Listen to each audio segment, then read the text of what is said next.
I was 5 years old. I'd been given an electrical toy for my birthday, and I didn't like the toy. But I took the wires out of the toy, and I walked to a wall plug, and I put the wires into the wall plug and held on, burned my body. My face was burnt, my eyelashes, my eyelids, my veins were burnt, my hands were burnt, and I couldn't speak.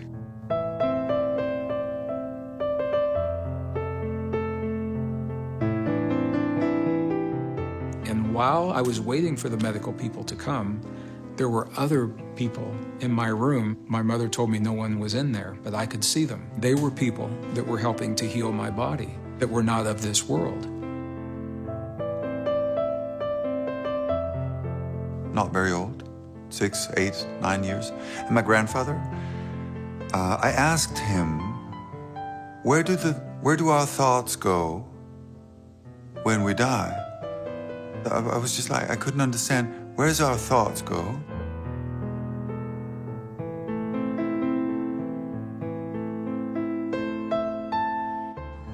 I remember how he looked. I don't remember what he said, but I remember how he looked at me. I could see that. Good question.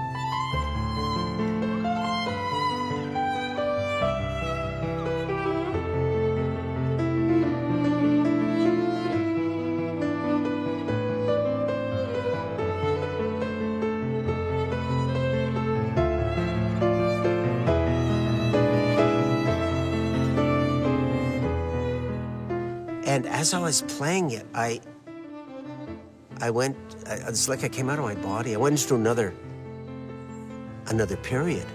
And I was still playing the piece, but there was a chamber orchestra around me. And this was like a couple of 100 years ago. I remembered playing there.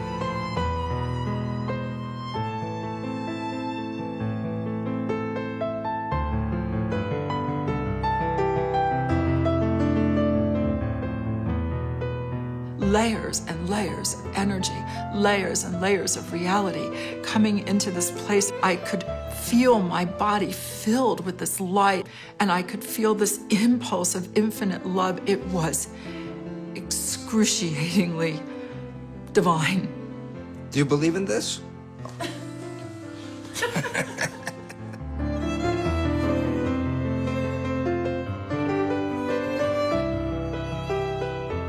There are people who were so-called spiritual people, and they would talk these beautiful words of spirit, you know? But even as a kid, you could see that they didn't live any of the words. So I really shied away from spirit. I thought that's not true. But science.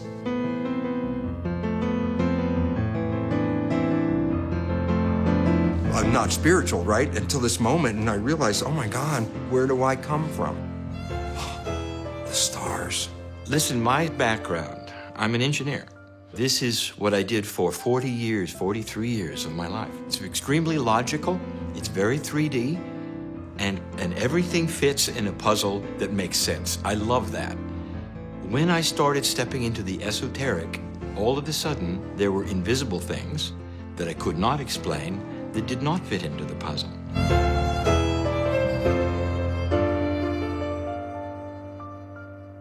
3 years apart, two men 40 years apart in age. Both of them had given the same phrase. There's a magnetic master named Cryon who wants to get a hold of you. It was on the tape. I heard it with my 3D ears. All I could do, and I did it without anybody around, was sit in a chair and say, okay, are you there? And nothing happened, except I cried.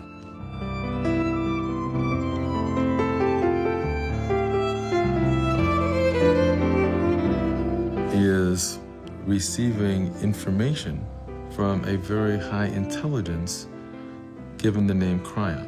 In the first books that were giving information was the way to inactivate a virus with magnetic.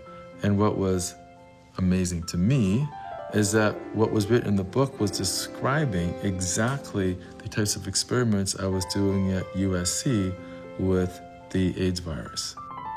And that was rather mind-blowing.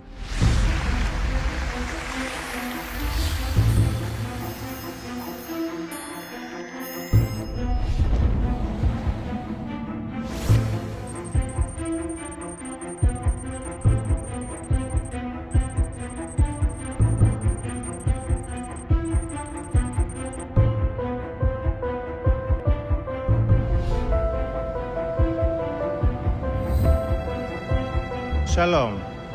We just complete an incredible 7 days tour all over Israel with an international group of over 300 people from over 35 countries. From Angola, Australia, Austria, Belgium, Brazil, Bulgaria, Canada, Chile, Colombia, Denmark, Ecuador, France, Germany, Ireland, Israel, Italy, Mexico, Netherlands, New Zealand, Nicaragua, Norway, Poland, Portugal, Russia, Singapore, Spain, Switzerland, Thailand, United Kingdom, United Arab Emirates, Uruguay, and the United States. I'd like to call Mr. Lee Carroll.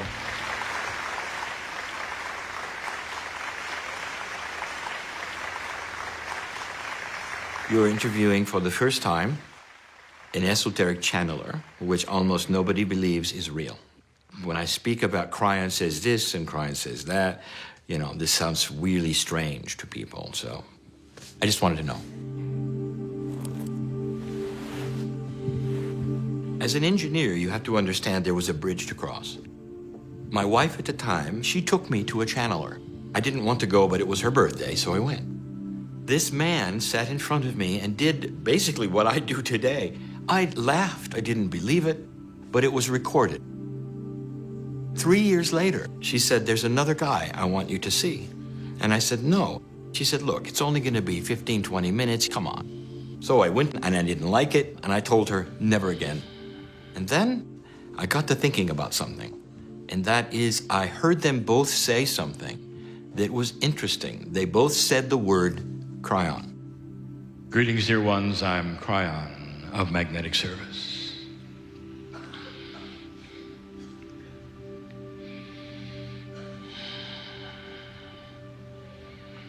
And so now we are in Tel Aviv, in front of over 900 souls.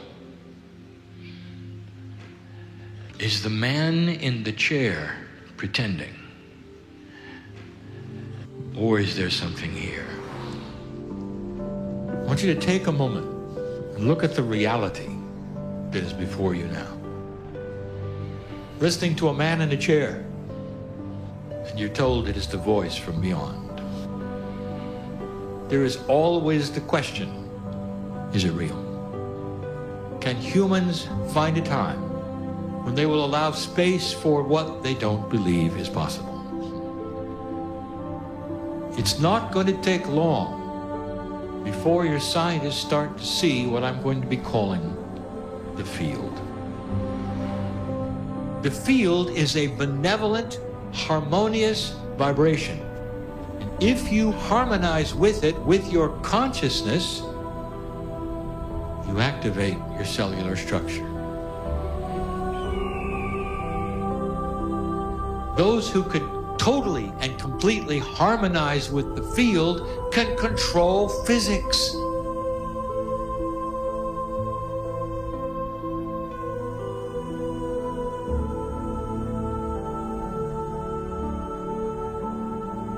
We sit in the southern part of Israel with a view that is amazing. And we're almost at the beginning of the tour. Because that's what we said originally, didn't we? We said to you, no matter what you see in the next few days, look for God inside. Can you do this, really? Really?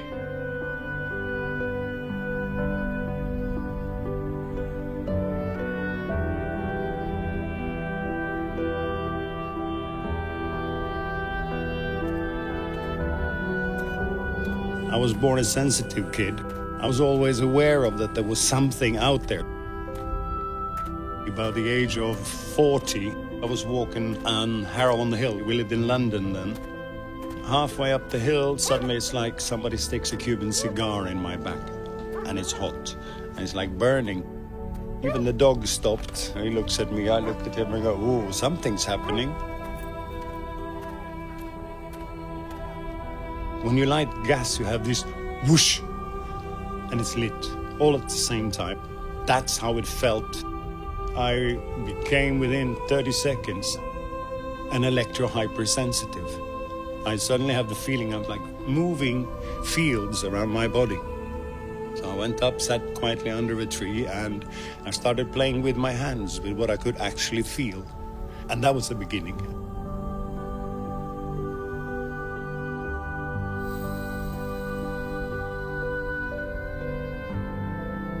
You feel hot, cold, tingling, movement, blood flow.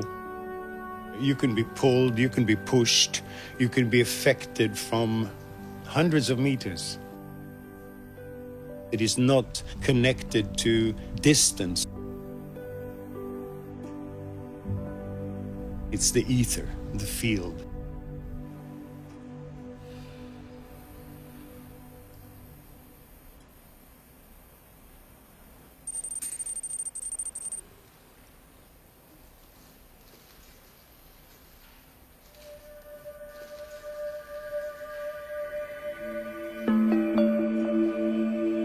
Next one.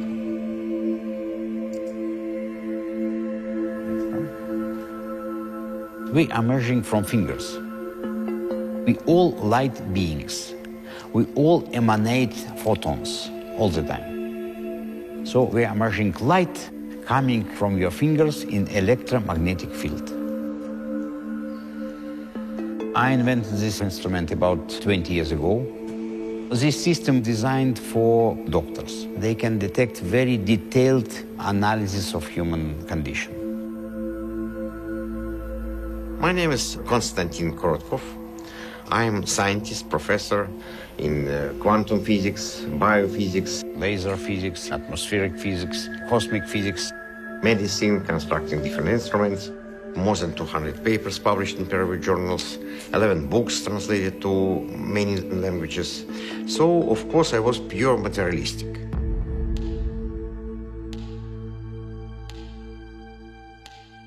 My name is Bruce Lipton.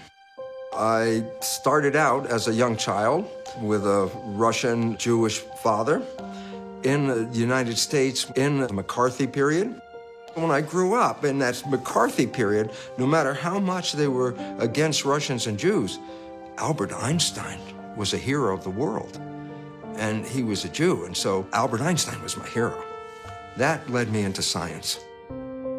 I ended up teaching in a medical school, and I was teaching the conventional science of genes control your life.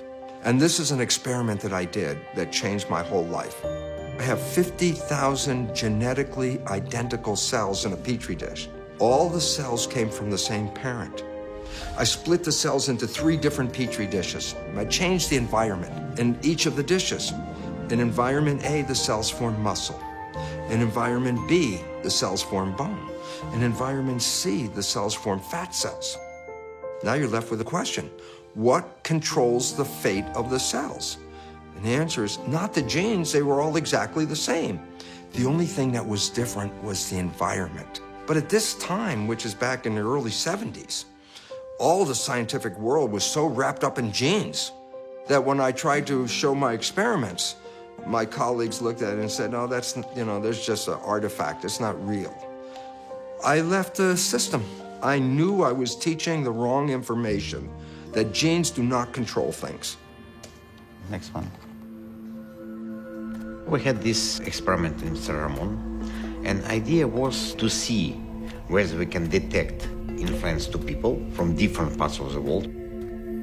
We had 5 cameras. All those cameras were synchronized with our scientific instruments. All experiments was done in blind way, so people did not know at which moment they start to influence.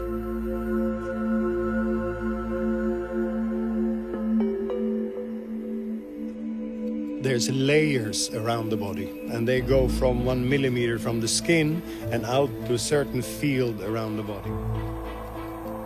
Between the skin and the edge of that field, there's a lot other more fields.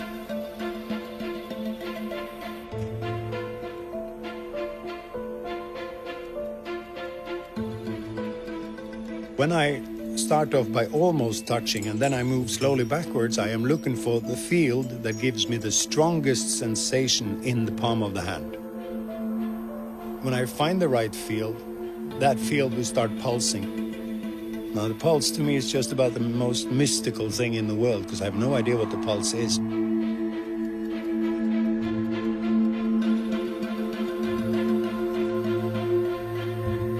This sensitivity exists in all children up to the age of 3. And then conditioning, and I'm big, you're small. I'm smart, you're stupid. I tell you how the world is. Yeah, but that, wait, no. I tell you how the world is. What I do, I believe anybody can do. I got 20 years of practice, but you can all do it. There's no mystery here.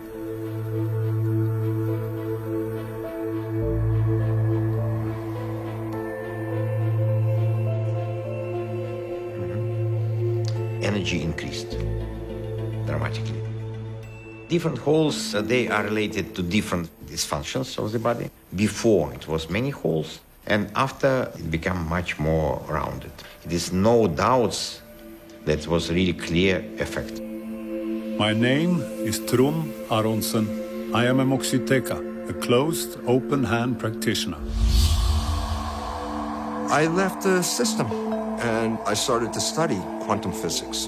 In Newtonian physics, we say everything is mechanical. And then we created the picture of an atom, like a little solar system with electrons spinning around. That's a mechanical picture created from a mechanical belief. Nobody saw the atom. That was just an idea. But around 1895, they started to say, what makes up an atom? And they started to find there's something inside the atom. Oh, well, there are electrons in the atom. There's a nucleus in the atom. They said, oh, smaller particles. But then, as they started to look at, so what makes up an electron? What makes up a proton or a neutron? They found out inside of those things there's nothing but energy. The universe is made out of energy. The physicists call it the field. The field of what? Invisible energy. Energy not seen. It touches you in ways that are fascinating. What is that? Wouldn't you like to bottle it and take it home and analyze it, and you can't? Truly, what is this?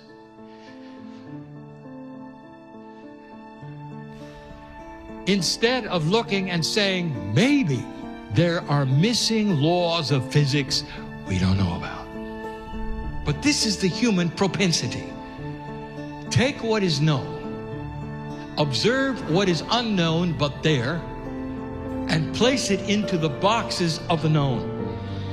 Even if they don't make sense, even if they're mysterious. Welcome to dark matter. Let me tell you one of the biggest places that you're missing. The place of the physics of consciousness.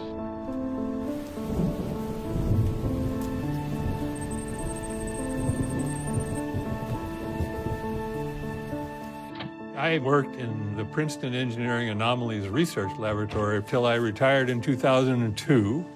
But in 1997, I started the Global Consciousness Project. What we have done is to create a network up to about 70 sites around the world. We have a random number generator attached to a computer which collects data continuously.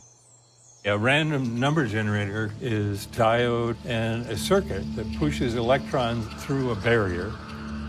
We sample a tiny voltage and we convert that into ones and zeros. If the voltage is high, it's a 1. If the voltage is low, it's a 0. We usually gather every second 200 of those ones and zeros. So we have from many of these random number generators streams of data. We extract the data and draw a cumulative deviation graph. What's expected is for that graph to goes up a little, down a little, and does not have a trend. But when some kind of information being added because of consciousness, we'll see a trend, upward or downward, persistently. There is a correlation between the state of consciousness a person may have and the way these numbers develop. My name is Roger Nelson. I am the creator and the director of the Global Consciousness Project. He's a 5-time New York Times best-selling author, and is internationally renowned as a pioneer in bridging science, spirituality, and human potential. Ladies and gentlemen, גבירותיי ורבותיי, קבלו את Greg Braden. Elon, my brother. Nice REG. Elon and I began putting this program together 15 years ago. It's a beautiful graph. Between 1 and 2, there's a pretty strong trend. It's strong enough that it would be significant. So you have a group who is creating a group consciousness field that's changing the behavior of this random number generator. For 300 years, science has asked the question, is there a field of energy that connects everything? Or is everything separate from everything else? That's the big question.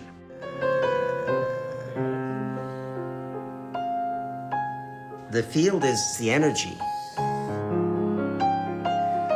The field is the origin of everything. That's what the music is actually doing. It's connecting to the field. Once you're connected to the field, you're in your power. My name is Robert Coxon. I'm a composer, and I've actually always done music since I was 1.5, and it's always been my passion.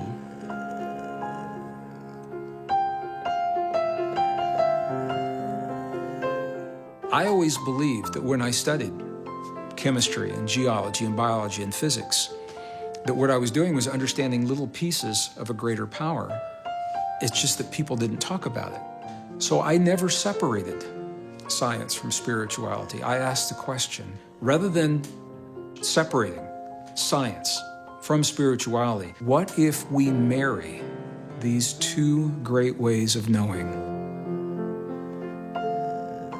I am a very stubborn man. The stubbornness comes from years of logic. I believe what I see. I have to find out. I have to know. So I sat down in the chair. I was alone. That is why there was only one avenue that would touch me, and that's my heart. I had such emotion, feeling of benevolence and caring and love I never had. And I realized there's something there. It is real. You still question it. And so it takes a time to adjust, for it to prove itself over and over and over, for you to see, okay. Finally, I realized I would have to be on stage. That was almost death for me. The first time, it was only for 10 or 15 people. And I had to change shirts on the break. I was sweating so much. Oh, it was awful. I said, this is not for me. I don't want to do this. It's not me. What Cryan said is, use your life in Greece when you were an orator, one who spoke elegantly. I got in front of the crowds. They got bigger and bigger, and I tried. I said, okay, I'm going to pull in who I used to be, who I was relaxed with crowds and all. And you know, the more I did it, that's exactly what happened. Now I don't get nervous at all. The only thing that makes me nervous is I want to deliver the right message. Let us look at the power and the physics of consciousness. Someday, there will be inventions in physics, and when they do, you will see that consciousness is energy. Consciousness, what human beings think collectively, can be measured. Changes things, moves things. Belief moves things.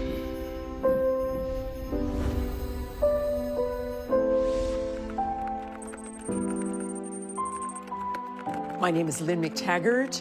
I am an international award-winning author and journalist, and I've written 7 books. 4 of them have been about science and spirituality.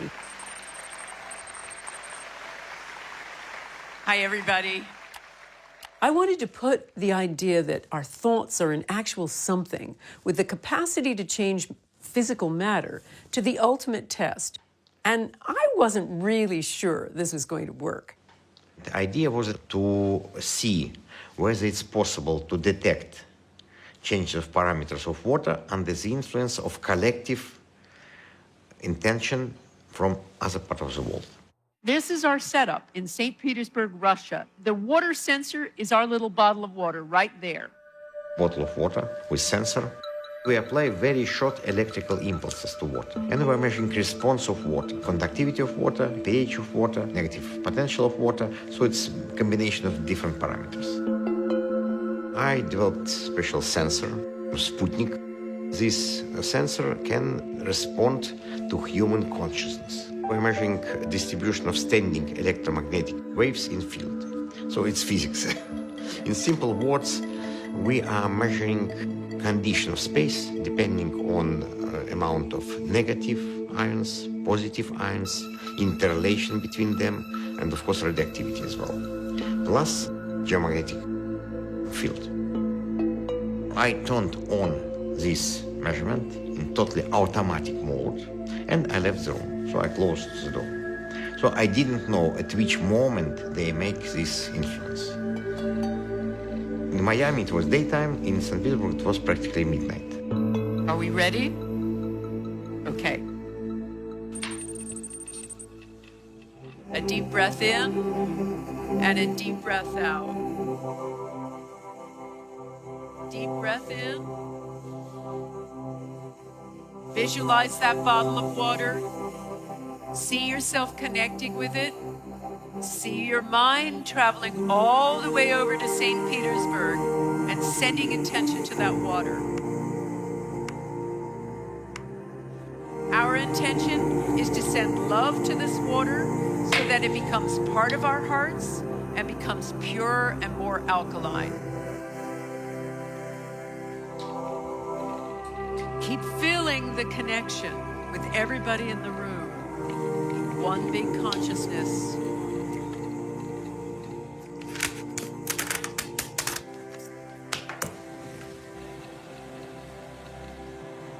And in your own time, come on back into the room.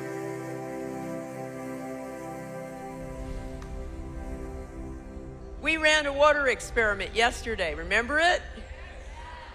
We didn't affect pH.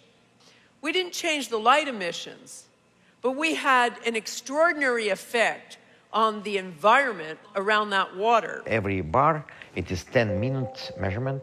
It was an hour and a half, 90 minutes. All of that blue is when it was turned on. All of the green is when I started talking. The red is that little 10-minute window of you doing your intention. Signal had some variations, and then signal tremendously dropped down. It means a calmness, your calmness, have an effect on a little bottle of water, thousands and thousands of miles away.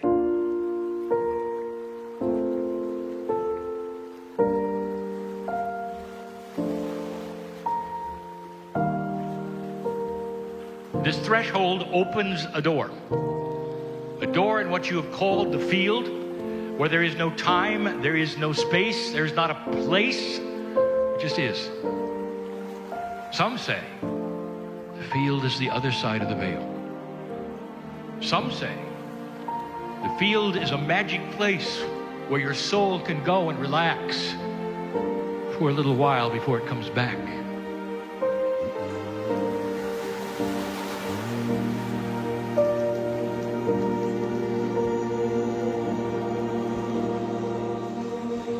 Just keep holding the tone.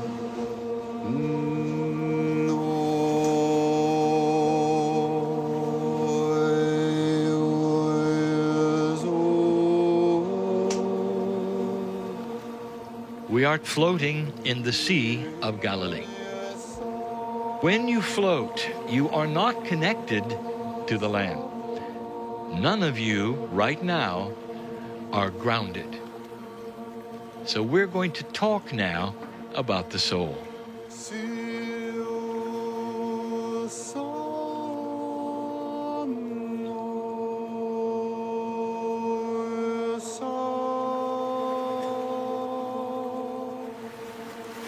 Dear ones, you never die. This is not a New Age belief. Go back as far as you can and find the texts of the belief of those Hindus and those Buddhists thousands of years before your prophets. What was the staple of their belief? The soul returns. Intuitive, common sense, spiritually made sense.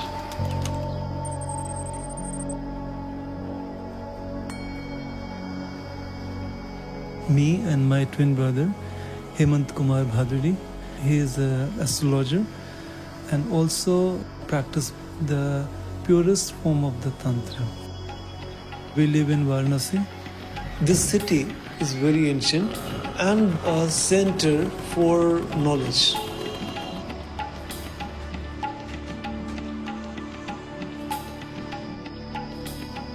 We have collection of 80,000 books and manuscripts in our house that collected by my grandfather.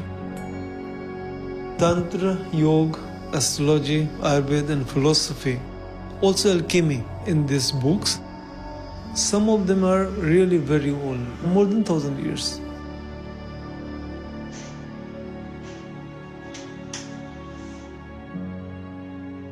Government of India is helping us.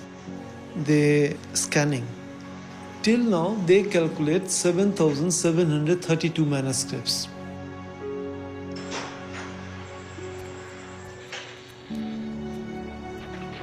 My grandfather, when he was 21 years old, he left everything and started his spiritual life. He did tapa. Tapa means when we follow the divine, when we alone from the society. Even though Sage Bhrigu left his body many thousand years ago, he appears to my grandfather and he blessed him with the knowledge, ancient knowledge, how energy is active everywhere. I'm Dr. Jayant Kumar Bhaduri. I'm Ayurvedic doctor. I'm practicing Bhrigu Yoga. This knowledge I got through my father, and he got this through his father, Shri Sudhir Ranjan Bhaduri Mahashay.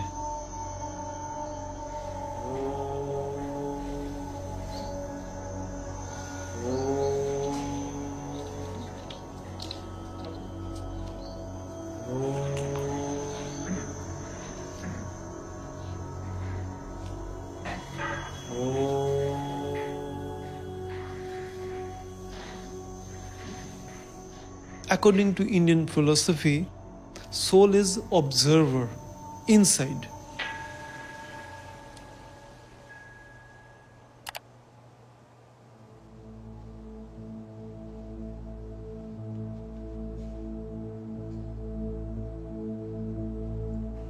התבקשתי לשבת בשקט במשך כשעה. ידעתי שמתישהו דוקטור בהדורי שולח לי אנרגיה מהודו, אבל לא ידעתי מתי זה מתחיל, מתי זה נגמר, ואם זה בכלל שודר. לא היה לי מושג. This universe is a part of infinite. So there are many energy channels in this infinite. I use them to transfer this energy from me to Ayala.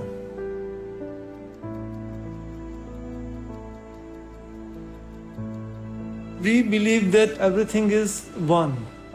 So this one active and activate all energy channels in one form.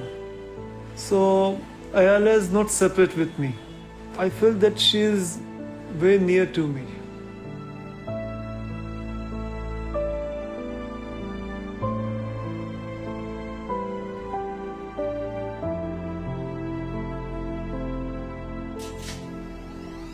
I was a very strict physicist, but I was interested to study what is going on after death. So I organized a big research, had a team of doctors, medical professionals. We've been studying people immediately after death, been measuring dead bodies and their progress of their energy. Once I have a call from one guy who told me, Konstantin, something very strange happening. Can you come? It was in a hospital where we kept this body. I entered and I really feel that someone is looking to me. I feel it. I was able even to detect where this spirit is settled. When we have this Sputnik in the room, we expect to have all parameters stable. If there are no moon eclipse, sun eclipse, or no equipment running around. When we see some peaks on this signal, then it means that it was something influencing this particular room. It was very clear proof for me that all these metaphysical ideas, it's not just imagination, it is a representation of very deep wisdom, very deep knowledge about another side of life. פתאום הרגשתי צורך לפתוח את העיניים, והרגשתי ערנית.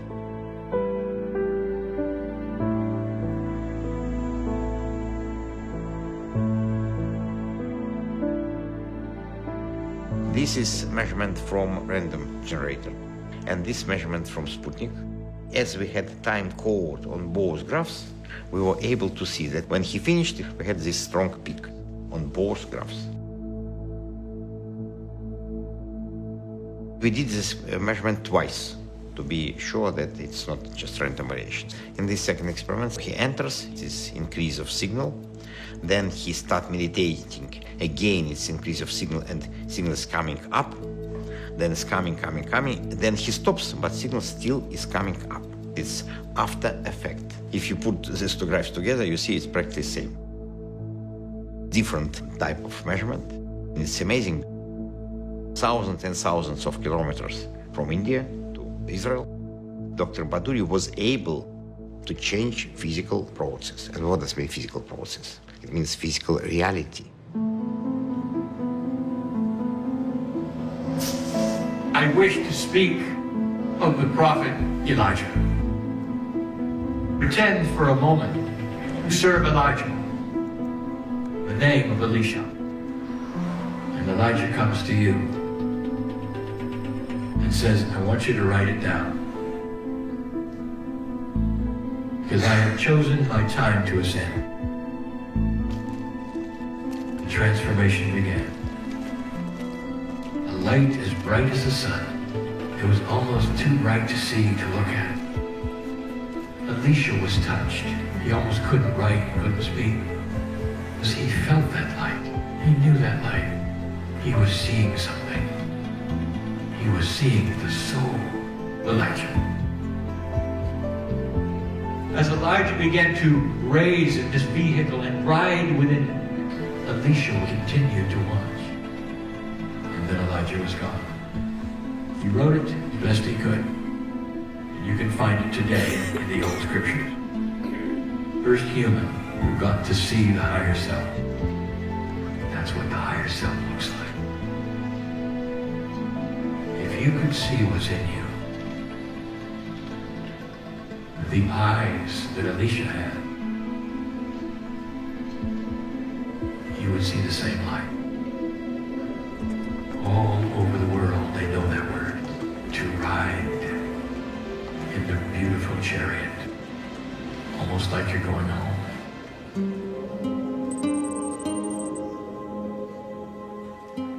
I've waited a long time to sit where it happened.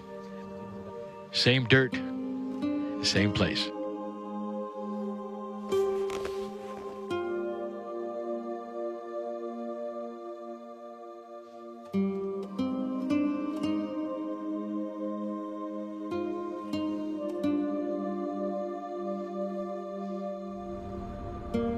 All Elijah saw was light.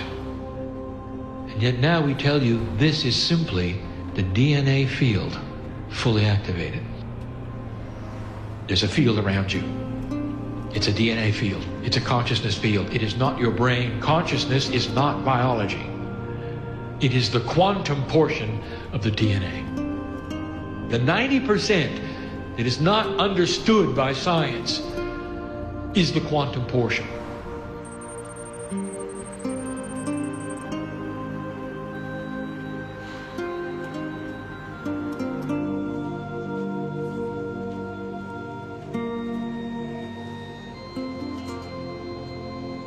Science very often, unfortunately, goes through dogmas. DNA is one of these dogmas.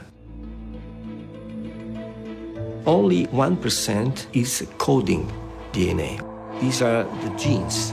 And for a long time, it was thought that all the remnant of the DNA, 95, 98, 99%, was just junk DNA, was garbage. Now we know that this is absolutely not true. In order to understand what the code is, we have to go to the vibration. My name is Carlo Ventura. I'm a cardiologist. I'm a full professor of molecular biology in the School of Medicine at the University of Bologna. And I'm the director of the National Laboratory of Molecular Biology and Stem Cell Engineering at the National Research Council in Bologna. I was very, very young, maybe less than 10. And I saw my mother, she was sick. I promised myself that even if I could not see what was making her being sick, I will find it and I will cure her.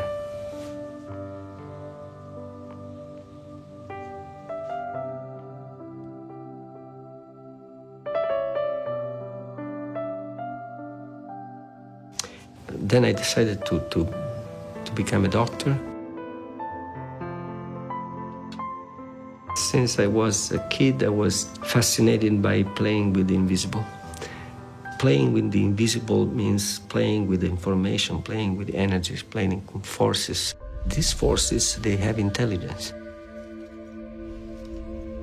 Isaac Newton didn't put God or invisible forces or spirit. He just measured physical things. So the body, being a part of a mechanical universe, is a machine. So how do you understand how the machine works? Take it apart, study the pieces.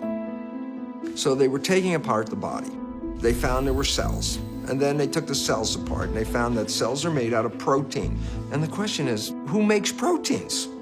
It was in 1944 that the first study revealed that if you took DNA from one species and put it into a bacterial culture of a different species, the bacterial culture would start to resemble the bacteria where the DNA came from.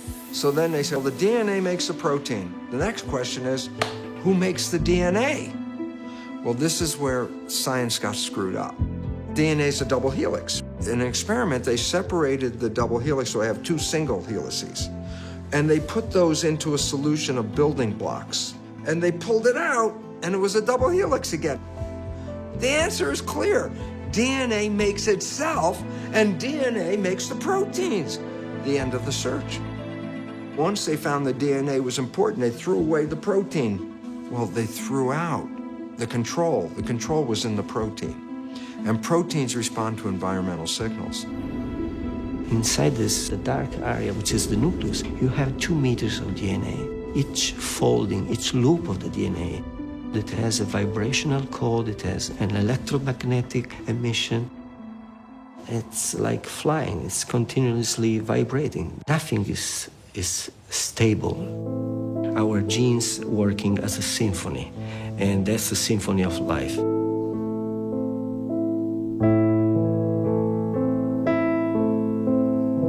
The information which led me on the path of electromagnetic research with lasers, that it began with a vision of DNA. The vision that I had was that DNA is more than just physical chemistry. The information that was profound was that the structure of DNA, coils within coils, DNA was also creating electromagnetic frequency information, and that the DNA in the body was communicating with each other instantaneously, like radios. The critical information was that by sending electromagnetic frequency information, we could literally vibrate DNA, instruct DNA, give it the information either for sick cells to become healthy or old cells to become young. You have hundreds of thousands of molecules. They can exchange vibrations across these cables all over around the field. It's one field. This is chemistry, but it's a kind of dancing chemistry, and you can talk to this chemistry with physics.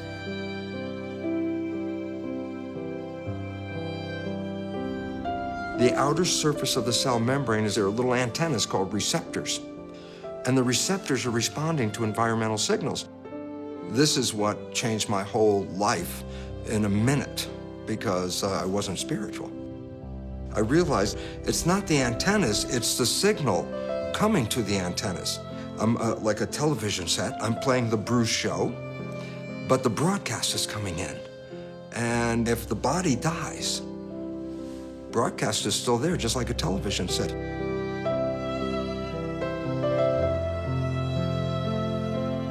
I'm Dr. Tadovakaitis. I am a medical doctor. My highest level training was as a specialist in pulmonary and intensive care medicine. With that background, I began to study laser biophysics and the ways that lasers interact with biology.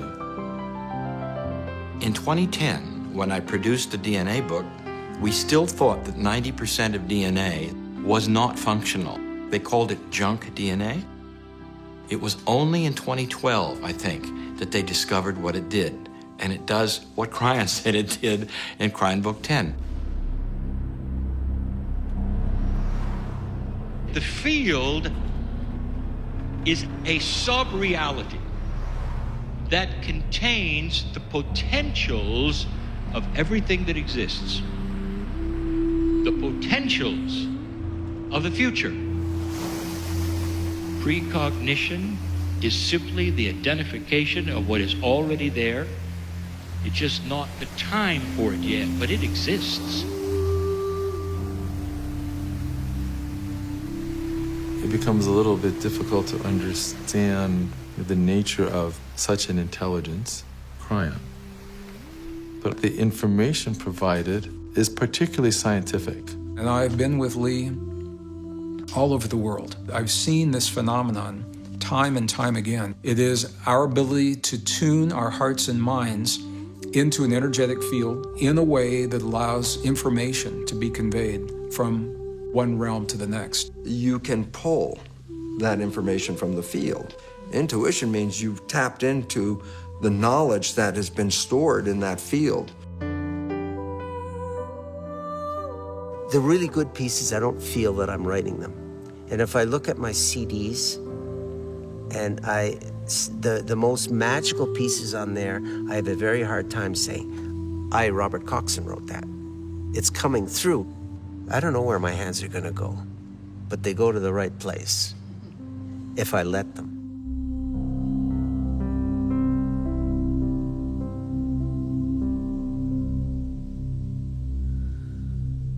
I love the idea of setting the empty chair. The chair is filled. But when Cryon comes in, I go away. When I first started, I thought, what if I have a whole auditorium full of people and I sit in the chair and Cryon doesn't come? That was the biggest fear I had for the first few years. Then I realized it's not going to come in. It's already here. No angels are separate from the one God. We put them there. Cryon says, you've called me a name because that makes you comfortable. He says, on the other side of the veil, there is a collective, what you call God, billions and billions of energies with one consciousness. We sit on the Mount of Beatitudes. You might hear the wind blowing in the background. Here is a statement. I am that I am. These two words together, you have to group them. The statement is very clear. I am part of the creative source, a piece of God. Now I ask you, who are you? Really? As you sit there, who are you?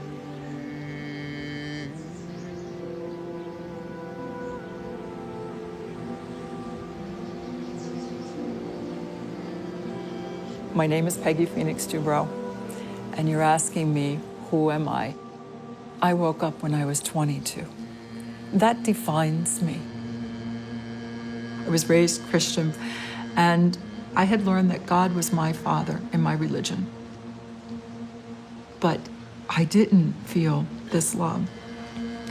My own childhood, I came from a pretty dark and dirty place.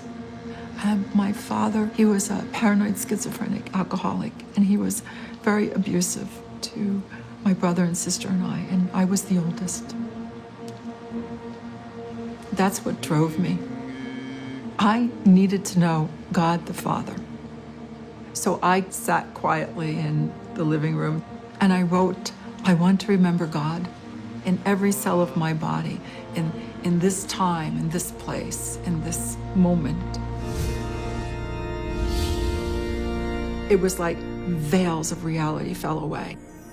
Layers and layers of energy.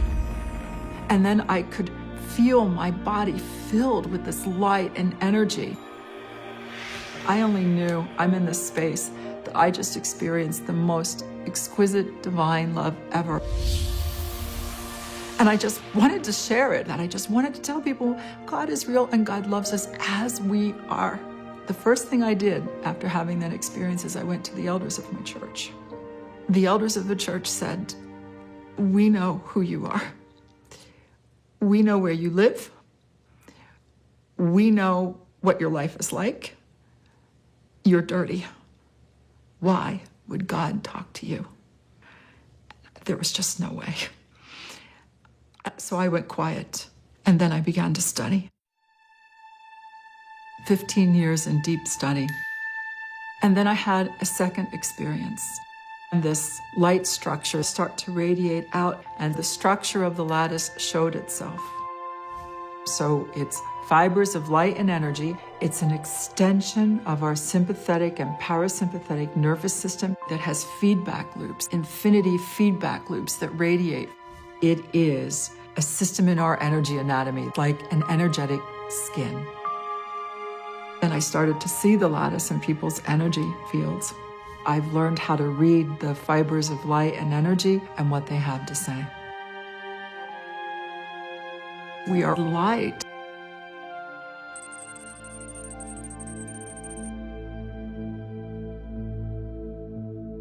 We have a symbol we use. You make the symbol, the person doesn't know. It's like an antenna just telling the universe, beep, beep, beep, beep, beep. It dials up a resonance within you and within the person you're working with. It's a vibrational frequency that Divine Matrix understands.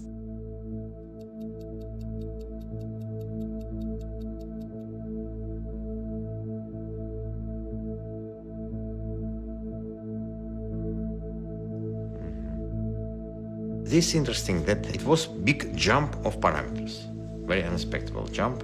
But as we had time code on the cameras, it was found that at this particular moment, this lady Tamar, she put her hand to her heart. And if we look to her parameters, then we see level of energy increased tremendously. Maybe she felt something. That's why she put her hand to her heart. Distance does not matter. I'm not a scientist, I don't understand all this. I know that principles of it make me feel good. There's a scientific study by a man called Cleve Baxter. He took cells from a human, put them in a petri dish, and moved them 40 miles away. They began to show powerful images to the person that had donated the cells. Graphic images of war, destruction, comedy, humor, sexual images, anything to elicit a genuine emotional response. The instant that the person had the emotion, his cells acted as if they were still in his body having the same emotion. The cells 40 miles away show the electrical activity of that response. What's the point? This person's cells are connected to this person, but they're 40 miles away. How did the information reach, or did it? And the answer is, it didn't have to travel. The field is holographic. And what that means is what happens in one part of the field influences other parts of the field in the same instant. And this is deeply, deeply profound. Our thoughts are not contained in our head. Our thoughts are broadcast to the field. If I put wires on your head, that's called EEG, electroencephalograph, I can read your brain. But there's a new technology called magnetoencephalograph. The probe doesn't touch the head. The probe is out here. I'm reading your brain activity from out here. Point? Your brain activity is being broadcast. What is a thought? Thought is a frequency. A thought emits a vibration. From the most primitive organism all the way up to humans, all of us communicate by vibration. How does an amoeba know to go to the right place and not go to the wrong place? Vibes. For every light frequency, there's a corresponding sound frequency. For every sound frequency, there's a corresponding light frequency. Every atom has its own vibrational frequency. We are a field of vibration. We are also photons. It is light. Thought is a particle of light. We can measure it. There was an experiment conducted by a physicist named Bell. You have a photon that splits to two, and they're so far apart that a signal cannot go from one to the other without going faster than light. So the question was, if they could communicate instantly, that would mean that communication faster than the speed of light is possible if there is entanglement of the waveform. And when the experiment was done, what they discovered very interestingly was that the particles can communicate faster than light. Much as photons communicating, you can view consciousness as also having wave characteristics, which means in consciousness, we can communicate and perceive anywhere throughout the entire universe. So if thought can be measured as a wave function, as a particle of light, what does light travel? 7 times around the planet in 1 second. So can a thought travel like that?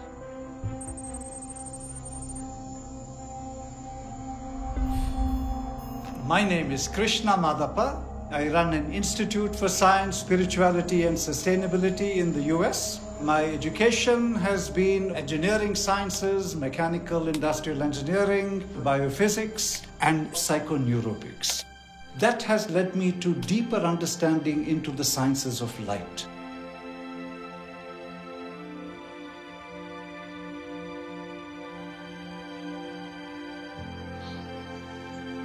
We sit on the Golan Heights, where many wars were, and many Israelis will say it's only a matter of time, and there will be another, and another. Generation after generation after generation. Things haven't changed. If you have a sightless person in front of you, and they've been sightless since birth, sit with them a moment. Explain the spectrum of color. They don't know what they don't know. I say to Israel, you don't know what you don't know. Color is coming.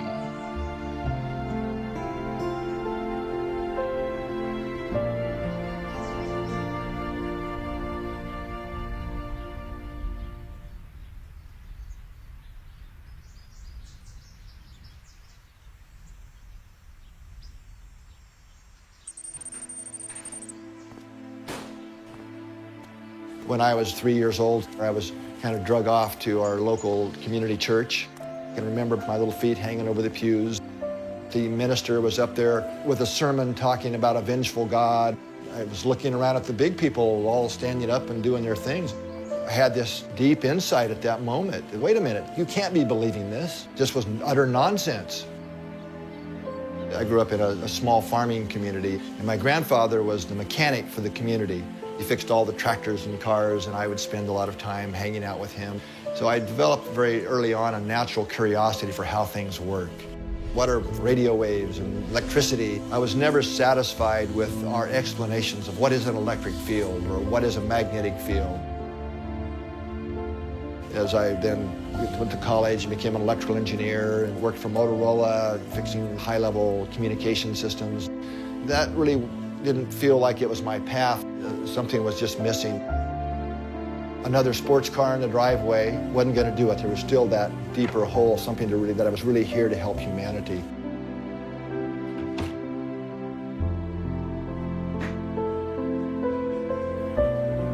I deeply understood, not just mentally, that it's about consciousness. It's not about technology.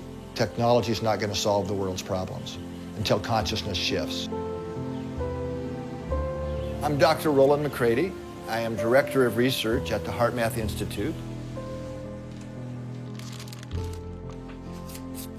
We sent a number of these devices to Israel. A number of people wore them at the same time, so we could see how their nervous system responded to these different activities, whether it was meditating, singing, being in parts of channeling sessions, and so on.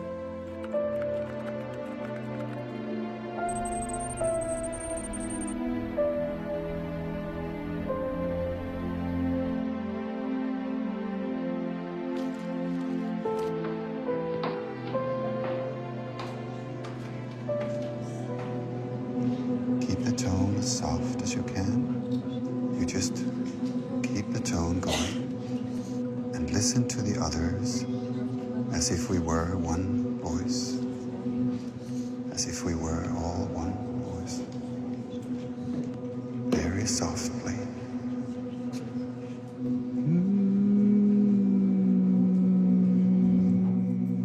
If we look at this graph here, we see that during a meditation, the 4 people here that were being monitored at the same time, there's a lot of differences during the meditation, but really interestingly, after that, when some singing was going on, we see a very clear change in the patterns of 3 of the 4 people. Very nice period of coherence occurred. Coherence has a very unique pattern. It's a very distinct, different pattern than the rest of the rhythms. We know from many, many studies over many years, close to 400 independent studies now have shown that it's a very beneficial state. Blood pressure is reduced. Hormonal balance shifts to more positive ratios. Keep that tone. It's really when we have heartfelt emotions of connection with others, love, care, compassion, these positive, regenerating feelings take us naturally into this very optimal state that we call coherence. I can share who I really am through music, my voice. Just be able to close my eyes and go in that space. For me, it's more like it happens now, right now.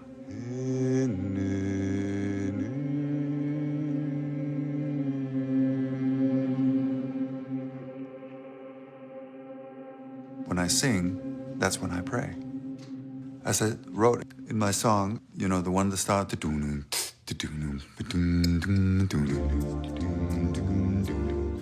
Something's going on that I can't explain. No matter how much I use my brain. My name is Anders Holte. I'm from Denmark. My education was as a classical singer and conductor. My work changed completely direction. 1991, I had a professor. She devoted her life to voice work with people. One evening, just all of a sudden gave me a book.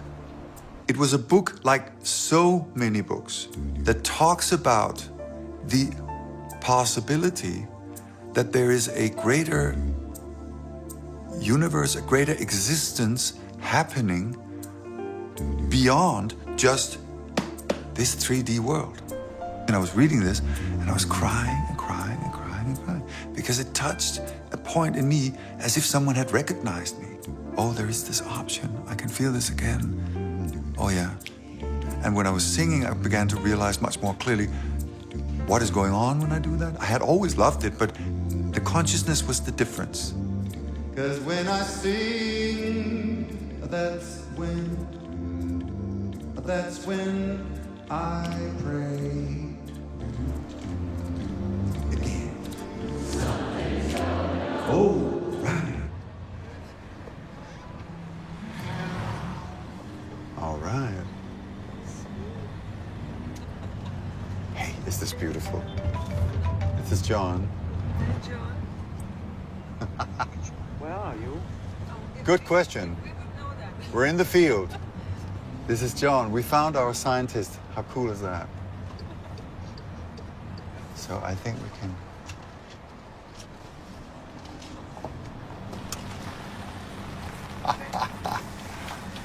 Look at that.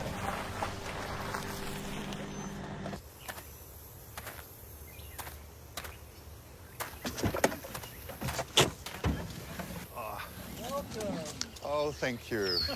Hey, John, we made it. How are you? This is good to see you. Man, this is good. Oh, Good to my see God. you. I can't tell you how glad I was to hear your voice here at the end. Wow. Christina, how are you?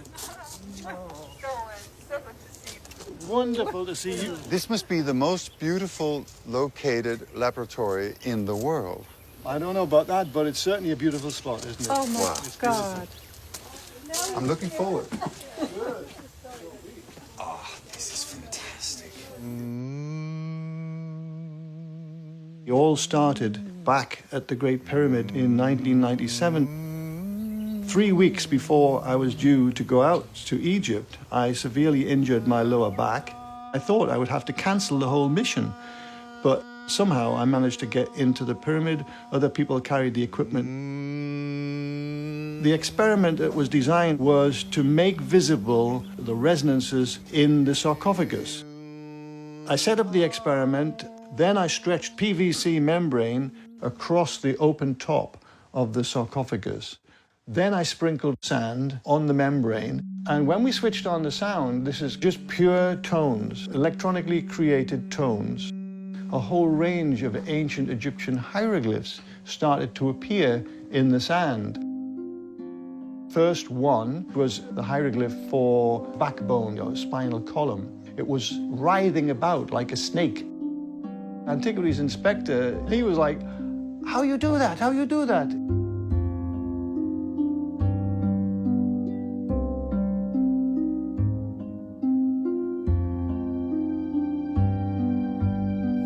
We saw lots and lots of different hieroglyphs coming out on this membrane. But what was so extraordinary was, within 20 minutes of making sound, all the pain in my back left me, and I never did come back. It's an extraordinary moment in my life that changed my life forever. My name is John Stuart Reid, and I'm an acoustic physics researcher.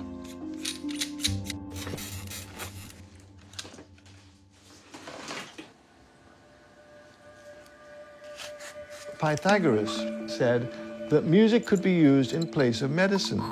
It got my attention, and I thought there must be some experiments that could be conducted where we can carefully measure the response of music to some sort of healing situation. The first experiment that I conceived of was using blood. You take a vial of blood and you place it into an incubator with a small loudspeaker in the incubator that's feeding music to that blood. At the same time that that's happening, we have another vial of the same blood. We have a Faraday cage, which is electromagnetically screened, but it's also a very, very quiet environment. So that blood is not receiving any music, it's just receiving quiet.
We go through a protocol that first dilutes the blood by a certain ratio with a buffer solution, and then we extract a small amount of that mixed blood.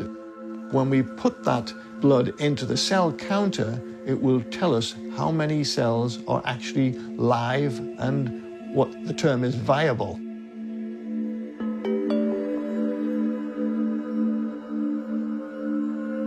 The cells in the Faraday cage have not fared very well at all.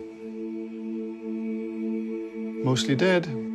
But if the cells are dead, that means that the cells from the tube that got exposed to my voice, they'll be dead too. I mean, it's the same blood. I think we should probably repeat that, though, and see if we get the same result.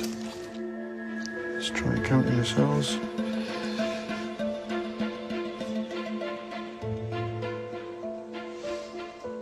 Still the same with that sample.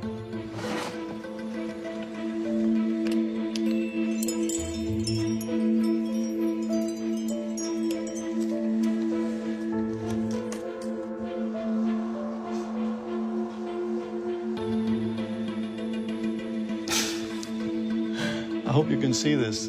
Dilute the sample. More cells alive than the cell counter can count. That's a huge difference between the music and the quiet.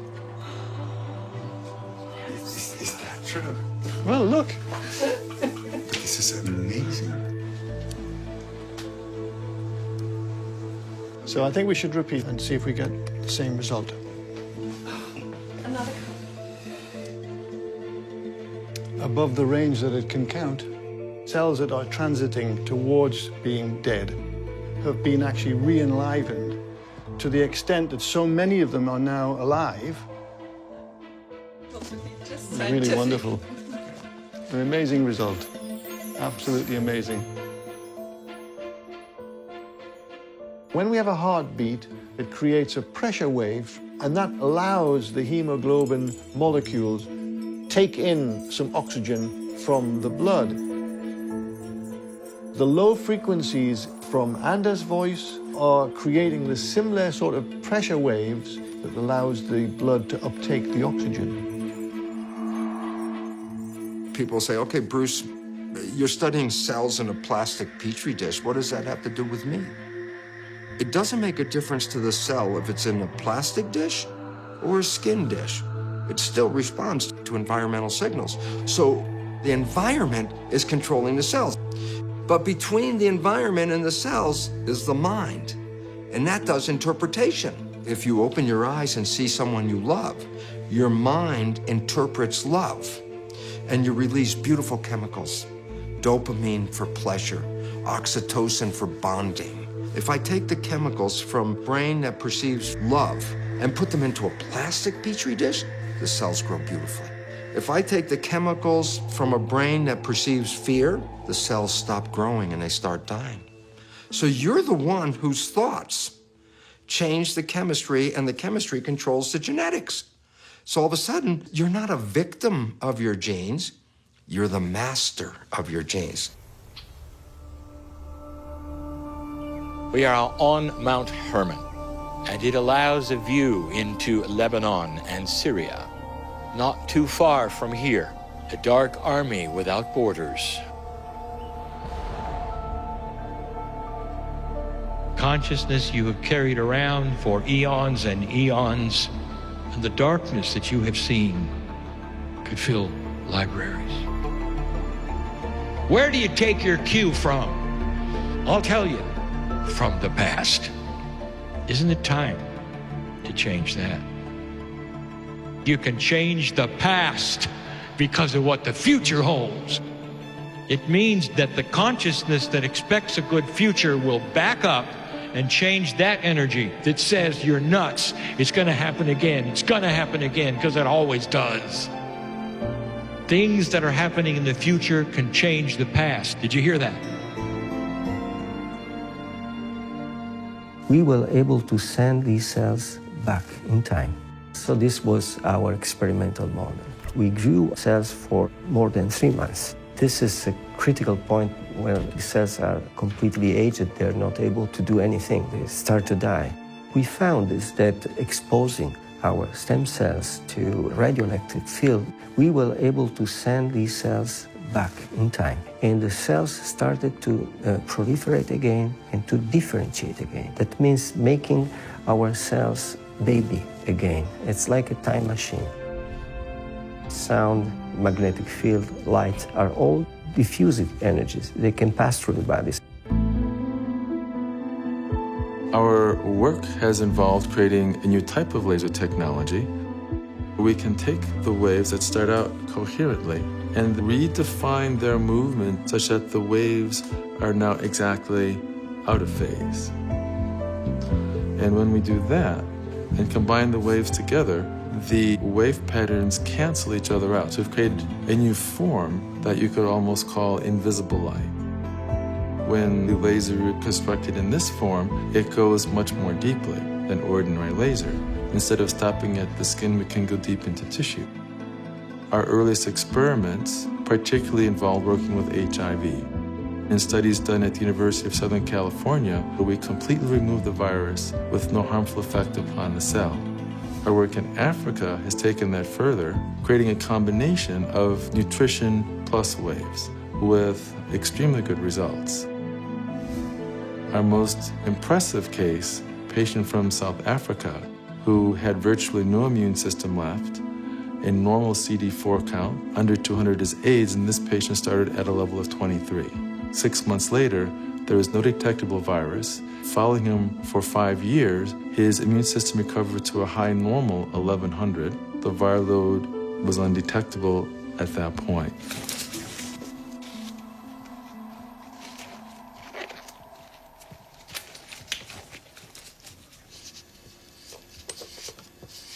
Seeing the hieroglyphs, that really inspired me. I wanted to develop an instrument that would make sound visible.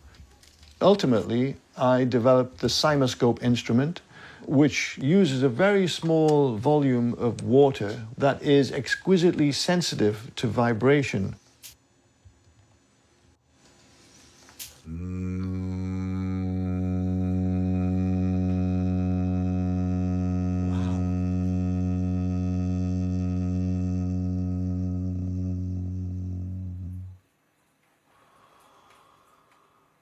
When any beautiful sound enters into the water, what I see every day is a beautiful image.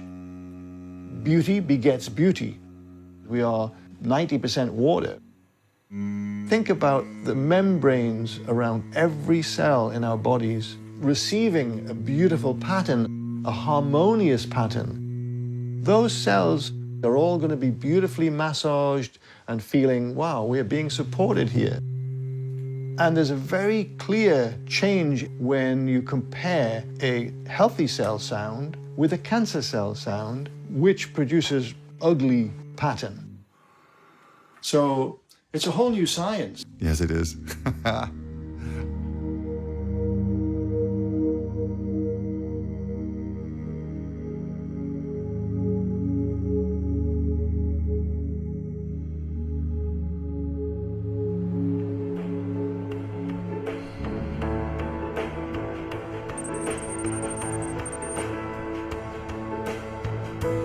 שמי דוקטור ירון סגל, פיזיקה של אטמוספירה, זה הדוקטורט שלי. ב-2001 נולד לנו בן שני, ליר, יהיה לו דלקות בעיניים, שחיקה על הקרנית של עין. זה אמור לכאוב כאבי תופת, זה לא כאב לו בכלל. והרופאה שלו אומרת לנו, כן, זה לא מבין. ואז הם שואלים אותה, מה עושים עם זה? אנחנו חיים עם זה, אין מה לעשות. הסתכלנו באינטרנט, ובוא נגיד ככה, זה לא דבר שאת רוצה לקרוא לפני השינה. זה הרבה ניתוחים, קשיים בתקשורת, ובעיקר מה שיש שם זה תמותה בגיל מאוד מאוד צעיר, בין 5 ל-8 שנים.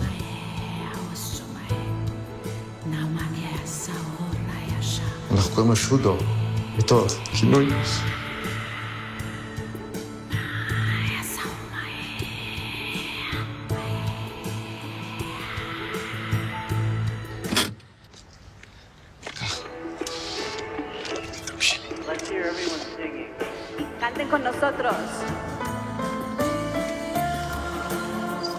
ליר ואני היינו מטיילים כל ערב ובזמן הזה הייתי חושב, איך אני מגיע לשורש הבעיה שלו?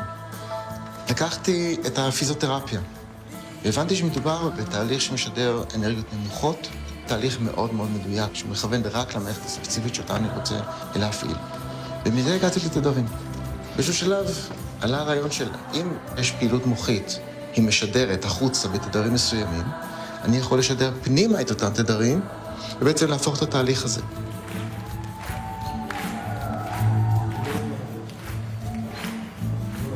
אז אם מערכת מסוימת משדרת בתדר מסוים, אם אני אשדר לה את התדר הזה, היא תחשוב שהיא עבדה, ואז היא תעשה את כל הפעולות שהיא עושה באופן טבעי, על מנת לשקם את עצמה, לחדש את עצמה.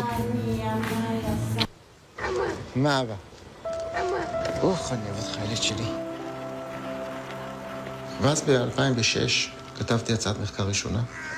הצעתי את זה לכמה קרנות מחקר גדולות בעולם. התשובות שקיבלתי היו מאוד פושרות. היו כאלה שאמרו לי שאני אומר שטויות. ברגע שאת יודעת שהאמת שלך היא נכונה, אין לך הרבה ברירות. את חייבת לנסות את זה כדי להגיד לעצמך ביום שאת עושה חשבון נפש, לא ויתרת על זה. זה יעבוד כי אני יודע שזה יעבוד. ואז ב-2010 עושים ניסוי ראשון ורואים משהו. זה לא מופרע כמו שזה נראה.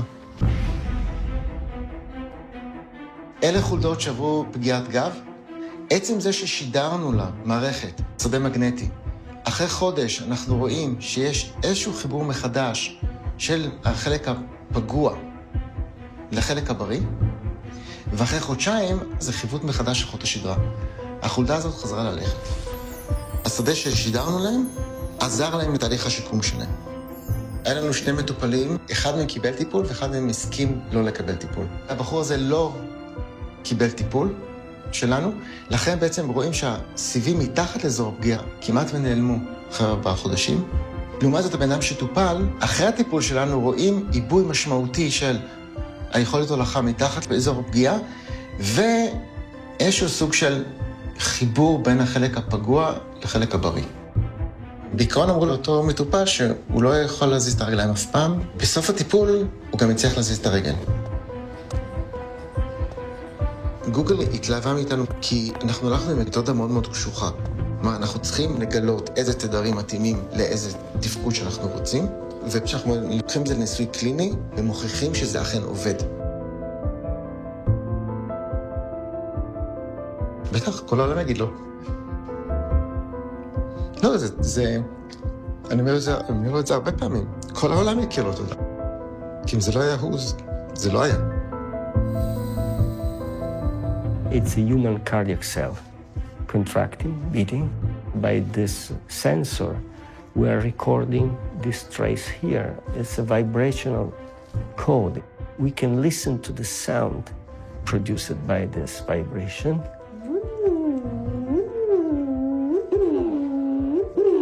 When this sound was given to non-differentiated human stem cell, after 2 weeks, the cells transformed into beating myocardial cell.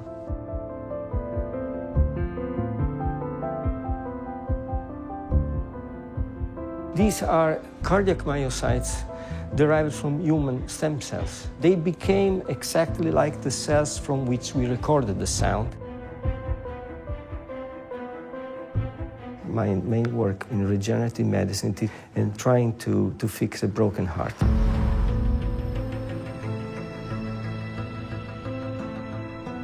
You see, the field is all around you. Field wants harmony.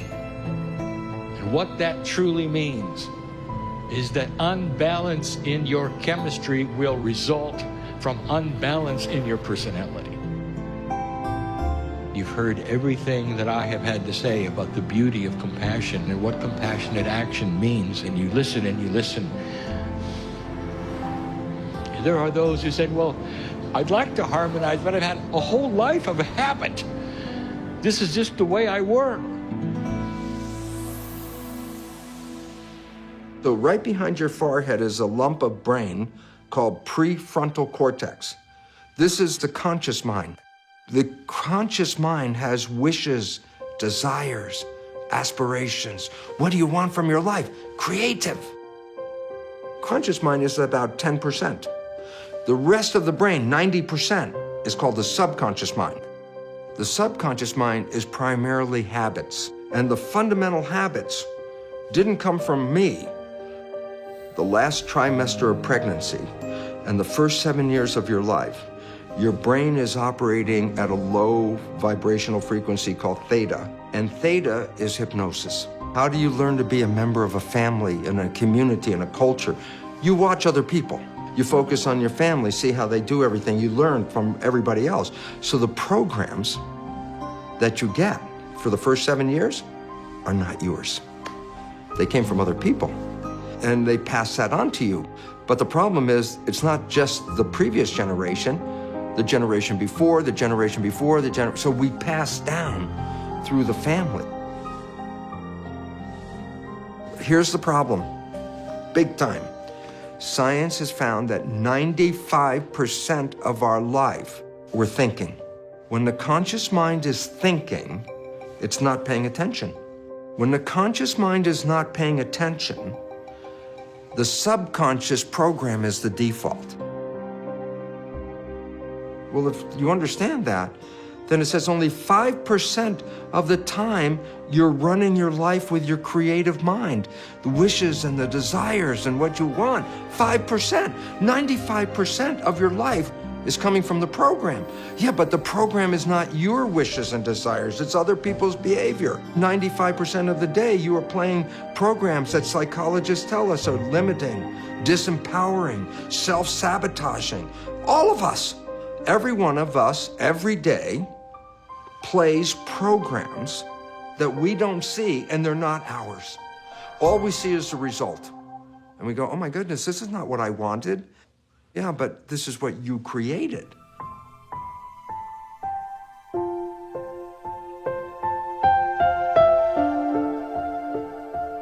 This is something that changed my life. I was playing in a hotel and playing all that dance music, the things that everyone plays. I was really depressed. Where am I going to go from here, playing another hotel? How can I help people? I came home and I hugged the big maple tree in our front yard. And I asked that tree, how come you are so powerful? You're so tall, majestic, and beautiful. And this wasn't a thought. I heard this in my ears. The tree says to me, because I never doubted that I was a tree, never doubt that you're the master. You know, I didn't wake up the next morning and suddenly I was this great composer, and I had to work on myself because I still had to get rid of the baggage. And it's taken many years.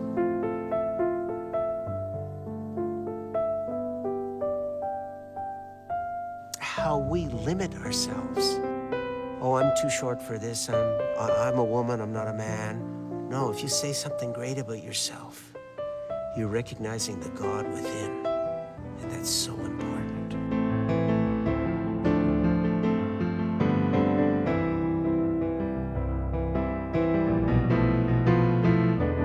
I was married very early. I was too young. It didn't work out. I was there 10 years, and at one point it's like, out. And it was so painful to get out that every day when I would shave, I would go, I'll never get married again. I'll never get married again. So 17 years. Then I ended up meeting my partner, Margaret. Every time we'd go on a date, I would say, if you're looking for a relationship, it's not me. But if we have a good time today, then we'll probably go out tomorrow. At some point, we both started living day by day. We're living in the honeymoon, life is beautiful, everything is great, heaven on earth, and I'm thinking about going to do my job. She comes up and asks me a simple, loving question, and I turn around and go, blah, blah, blah. And she looks at me and goes, who are you? I didn't see what I did, it was automatic. Oh, yeah, I was doing my father. Oh, no, I was doing my mother. Oh, no, I could see it. Both of us, knowing about the subconscious, not getting into arguments about it, we both started to understand we could change these behaviors. I've been living with Margaret in a honeymoon state for 18 years. Not just that my relationship is beautiful, my life has become beautiful.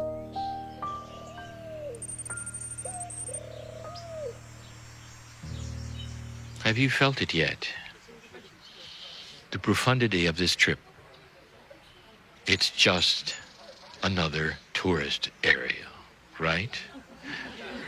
You're going to remember this time. If you look at humanity, you haven't learned the basic. Hatred begats hatred. War creates war. The human nature is not wise. It hasn't figured out the basis of love. The love is the glue that holds the universe together. We have 2 satellites in the northern hemisphere, and each satellite will send back a signal, and every 24 hours in the day, the signals will ebb and they'll flow. The strength of the field will ebb and flow in a very similar way. One day, this field just spiked right off the chart, and scientists said, what on earth is happening to create this spike? It was precisely the field spiked at 9 a.m., 15 minutes after the first plane hit the first tower of the World Trade Center, September 11, 2001. Many people of the earth found that we were more of a family. They held one another, they cried together, they loved one another, at least for a few days. And scientists attribute that closeness to the strength of the magnetic fields. This has led to a project that is called GCI, the Global Coherence Initiative, headed up by the Institute of Heart Math. There are a series of Earth-based probes that are feeding the data of the magnetic field of the Earth. You know, there's a saying, the still small voice of the heart. In reality, the voice of the heart is not so still and so small. It's just that the noise of the mind is so loud. The magnetic field produced by the heart is about 100 times stronger than the magnetic field produced by the brain. We can measure the heart's field about a meter, about 3 feet from the body. You can measure a brain wave about an inch away. The heart, through our nervous system, sends far more neural information up to the brain than the brain sends to the heart. And these signals that the heart sends to the brain have profound influences on brain function. They go to every major center in the brain. I'm going to share with you techniques that I've learned from the monks and the nuns and the shamans and the mystics that I've worked with, in addition to heart math research. Okay, so now I'm inviting you to close your eyes. I invite you to allow your awareness to move from your mind into your heart. Touch your heart center gently. Slow your breathing, a little bit slower than usual. 5 seconds on the inhale, 5 seconds on the release.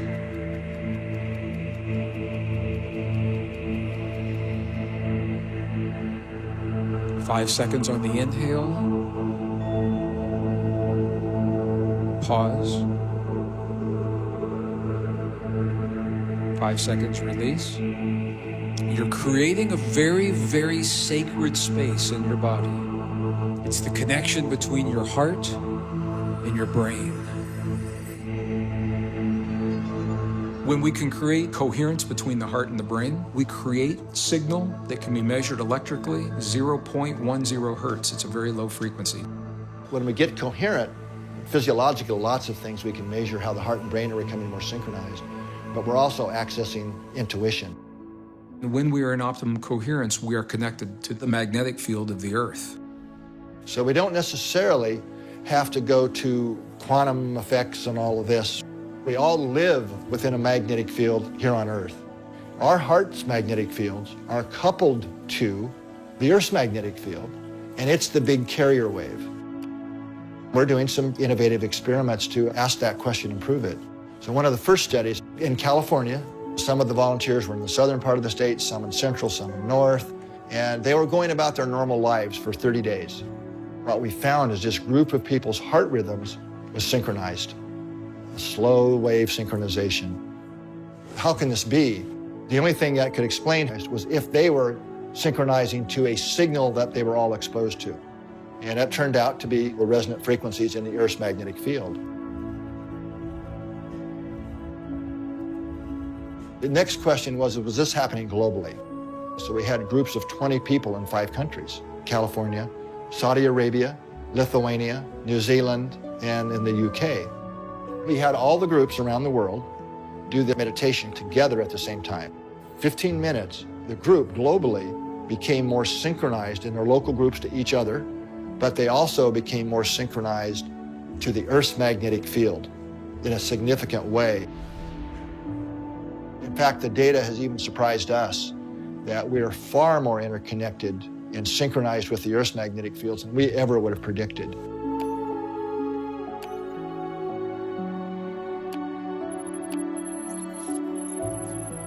Back in 2008, I decided to see if we could use our consciousness to lower violence in war-torn areas. So we decided to send intention over 8 days to Sri Lanka, which at the time was going through a 25-year war. You can scroll down this page and look at the data of the peace intention in Sri Lanka. You can see there's a fairly steady trend away from what should be just a horizontal random walk along that black line in the middle of the graph. What is the significance of it being sort of under the line? Does that mean anything? We've seen that numerous times. In fact, it's now become a kind of prediction that we make for great mass gatherings of people. The really weird thing about this is that people aren't gathered. They're actually sitting in front of their individual computer screens everywhere in the world. We had participants on this experiment from about 80 countries around the globe. What was really interesting was that a few months after that, that 25-year intractable war was over. Did we do this? What you need to do in order to start claiming that maybe consciousness had an effect is repeat over and over and over again. So we replicated it for the first time in 2011 to mark the 10th anniversary of 9/11. We'd send intention to lower violence in 2 southern provinces in Afghanistan. What did you find? We found the same, Lynn. The data here, driven in the direction of negative going trend in both cases, the larger span of time and also the very concentrated, focused intention period. It was evident that violence in those 2 provinces had plummeted to levels that were far lower than before. So that was fascinating, and we ran one in Washington, D.C. Again, we lowered violence by about 1/3.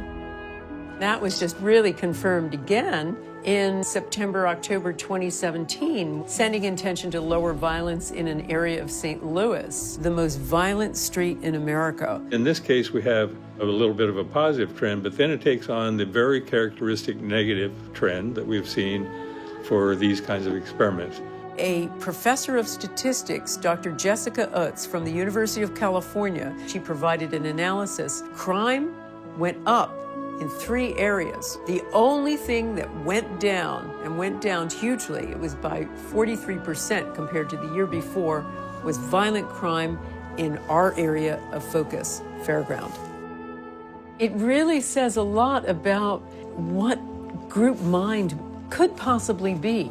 Everybody has always understood that we're connected in this way. Consciousness is not just an electrical activity in your head, but it is a kind of wonderful composition of heart and mind and soul and spirit. When you put that all together, what we find is that science, using the best techniques of the 20th and now the 21st century, has borne out the deepest truths of our most cherished and ancient spiritual traditions, saying we are connected to one another, we're connected to all things, and what we think and what we feel is important in our lives, it's important in this world.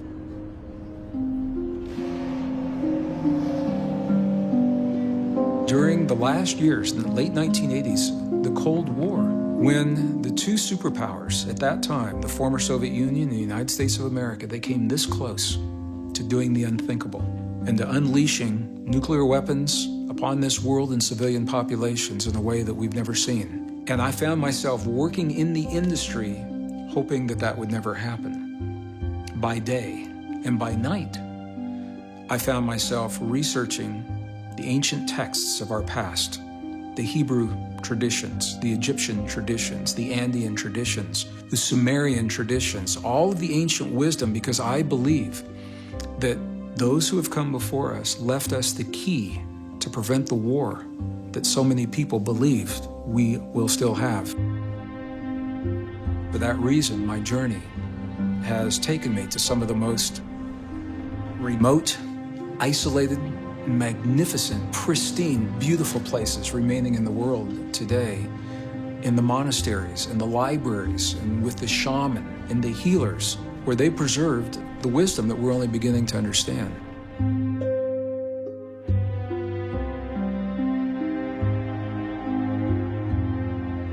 One evening, I climbed to the top of Mount Sinai, and I was alone, and as the last rays of the sun set behind the desert, the beauty overwhelmed me. And this feeling welled up inside of me. I asked myself a question, and it was about my life and my role in the world. If I left this world in this moment, if I died now, and I looked back on my life and knew I could never come back, would I feel complete with this lifetime? And before the question was even finished, this feeling inside of me was screaming, no, no, I would not feel complete. That something I had yet to accomplish. And that day became the reference point by which I gauge every choice, every decision, every relationship, every job, every career, everything I've done from that moment, because a lot of beautiful opportunities cross my path. They're all beautiful, but which one will help me get closer to my yes?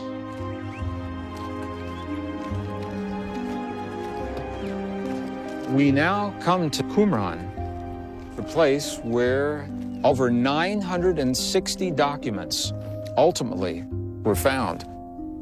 Some of them 2,200 years old. One of the most powerful documents, the War Scroll. It says that from the time the first humans have walked this earth, there have been beings who are what are called the Watchers. The Watchers are the ones that record with objectivity the sons of lightness and the sons of darkness. In the end, one last great conflict between darkness and light. And the texts give us a choice. Will we perpetuate this cycle of darkness, suffering, and war? Or will we wake up and choose a new cycle, a cycle of peace and cooperation? They always give us a choice. Will we choose peace?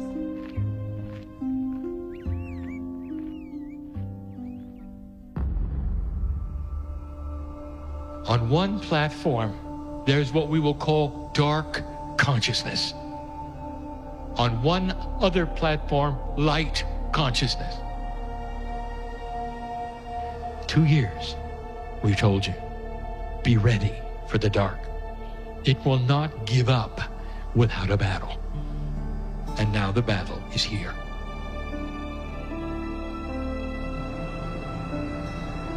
It's all over the news.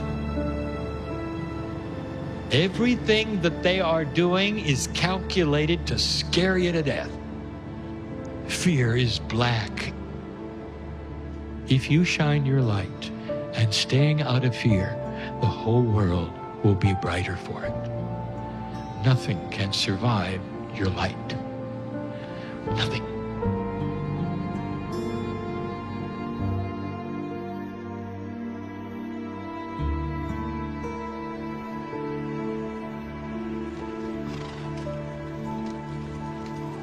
The evening is here.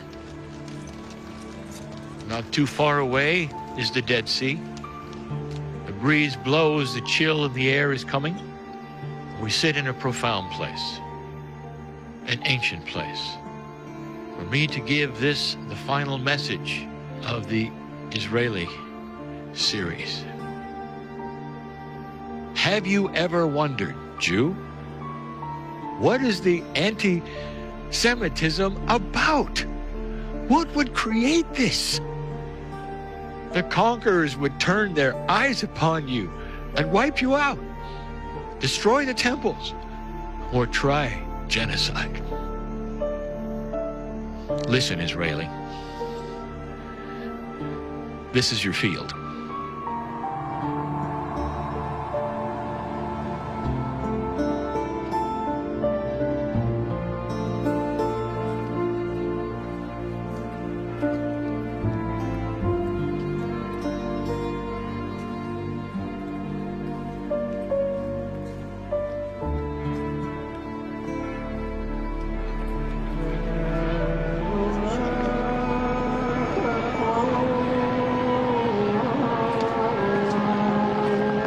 And so it is we start the journey.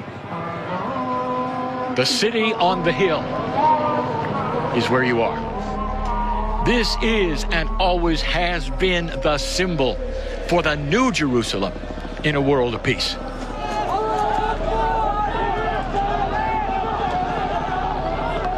I got 3 different cells, and they're 3 individuals. One individual is Muslim, another individual is Jewish, another individual is Christian. Where's the difference come from? The difference is programming. Why is it important? The source is the same.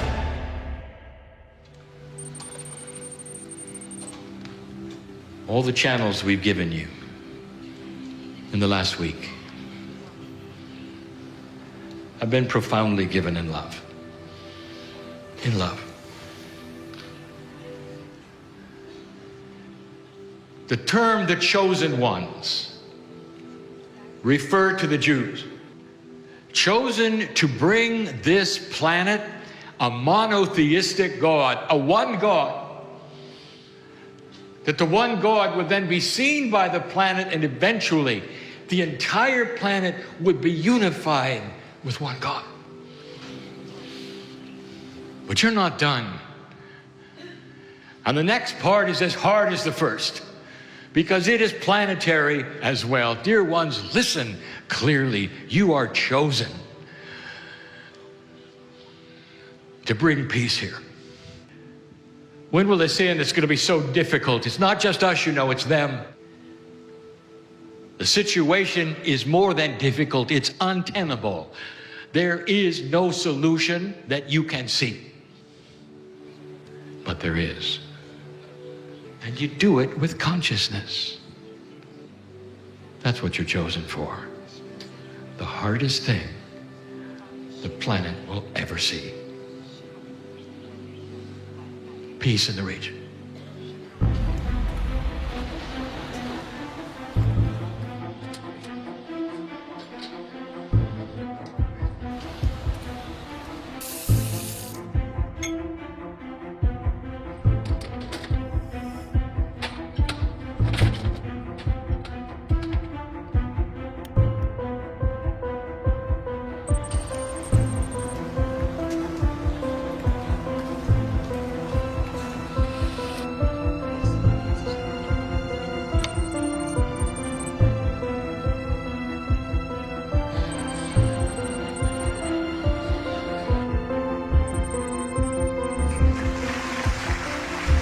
ערב טוב לכולם. עשרות אלפי אנשים עומדים להצטרף לנו ממש בעוד 10 דקות. כל העולם, מעיראק, מאיראן, ממרוקו, ברזיל, פיליפינים, ארצות הברית, איפה לא? כולם עם כוונה אחת. كلهم معنية مشتركة. שלום במזרח התיכון. سلام بالشرق الأوسط. דוקטור בהדורי מאינדיה, מהודו, מבקש לברך אותנו. Good wishes to you and to everyone. Blessings and love to Israel and all surrounding countries. So God bless you all. Is Jerusalem on? Jerusalem is on. there. Yes. Hi, Jerusalem. We have people from so many different countries. Saudi Arabia. Yes, there they are. We've got the UAE. We've got Abu Dhabi. Let's see you. And we've got Tunisia from Saffras. We've got Bahrain. We've got Kuwait City. We have Jordan. Amen. Yeah. Oh, the loud ones from Jordan. And we've got Oman, Muscat.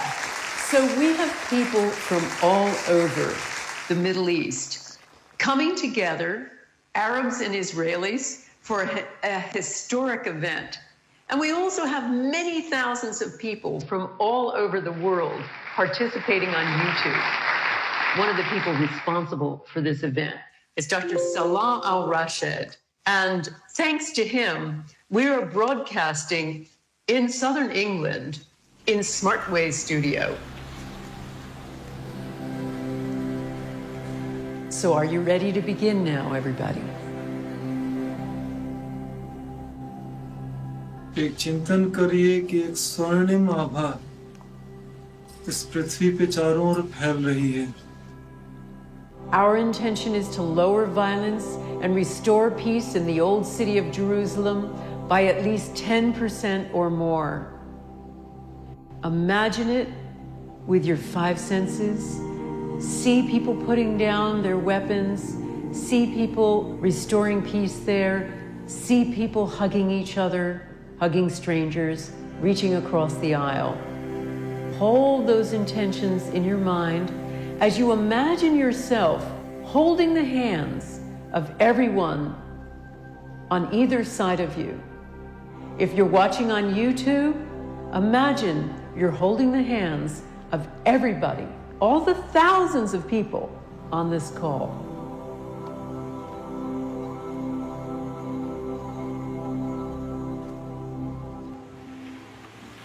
Can you feel the connection?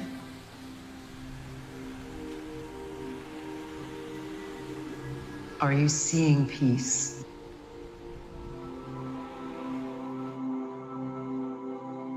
In your own time, open up your eyes and come on back into the room.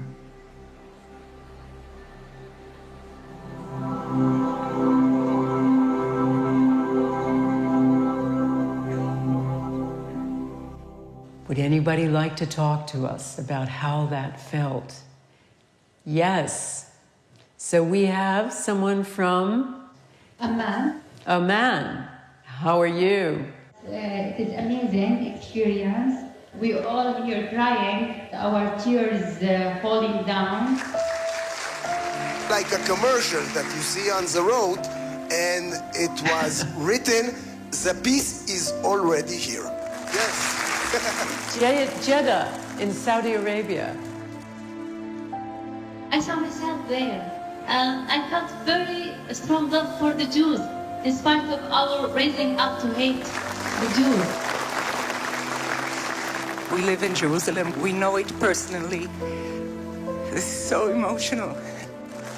And I've seen the 4 quarters of the old city as the 4 rooms of my personal heart. Yes, you're on Abu Dhabi. Israelis are dancing, the Palestinians, they hug each other, and we are with the Israelis, like we share peace and love. Tunisia. Yes, Tunisia. I saw a lot of children running, and there is a lot of loud voice of laughing. You took me to the place I really love. I saw there, running there, and lots of people laughing. Lots of joy and happiness. I wish I could stay there. I wish I didn't come back. My name is Lady from Jerusalem. It's so overwhelming, the possibility to be connected with you, our sisters in Amman and in Damascus and in Iran and all over. We are thousands saying enough. It's about time to unite. We are one. It's time of compassion. My name is Fatima Salemi, and the peace in Arabic means salam, and my name is Salami. So I feel in peace, I feel in love, I love you, for God is my God. I love you.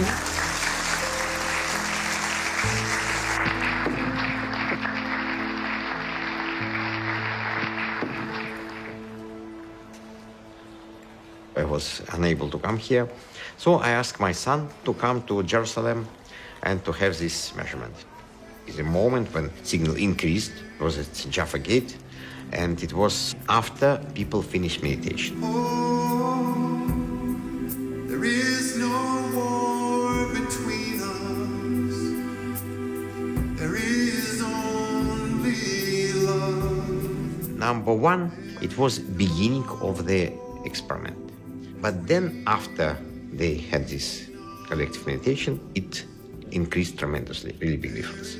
And number three, it is same place, but measured a year before, but it's very unstable signal. It means that under the influence of collective meditation of people, we have balancing of environment.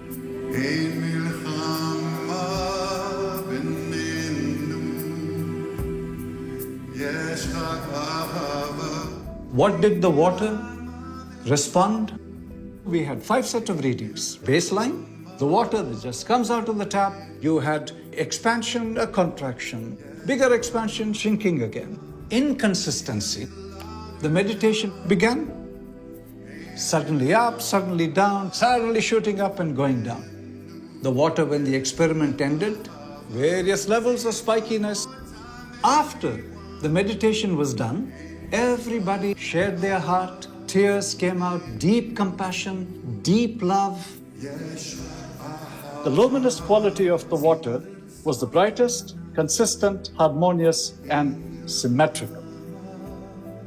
Woke up in the morning, there's various ups and downs. It went even lower than the baseline. And why?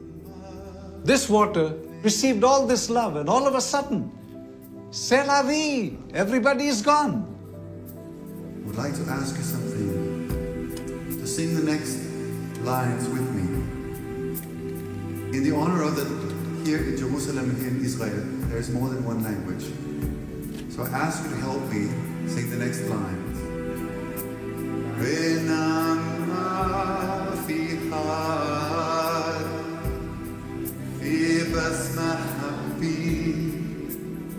Sing it again. When Dr. Baduri started chanting, instruments Sputnik staying in the same room was able to detect decrease of parameters. When he started silent meditation, it was even much stronger. When people meditate, it decreases the level of radioactivity, it decreases the level of noise, electromagnetic noise, and it makes everything much more harmonized. You can sing both, come.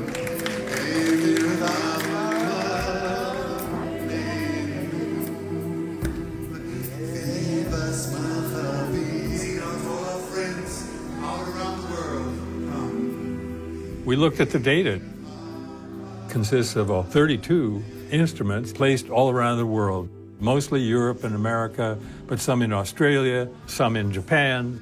And you can see in this case, very characteristic trend exactly during the event itself. What your work does that's so amazing is Western mind needs proof. When we do the statistics, we gradually gather 500 experiments into one composite database. And when we look at the statistics for that, the departure from what's expected for random number generators is what the physicists call 7 sigma. The chance of that happening is 1 in a trillion. It's basically a way of saying that we're pretty sure there's an effect. The charts and the graphs can show the field is real. It exists. I want to take you the rest of the way. You look into the eyes of the infant for the first time. What do you say? Mom, what could you say? What could you say? I'm going to be with you all your lives. I'm going to protect you. I'm going to love you. There is no measure to this. There's no measure emerging from you, life. Put on your chest, open its eyes, and there he or she is. Oh. The scientists can't go there with the charts and the graphs and all that they have, but I can, you see. You came for science, you're getting love. And then you find out that love may be a complement of science. That's why I came. Perhaps that's why you came too.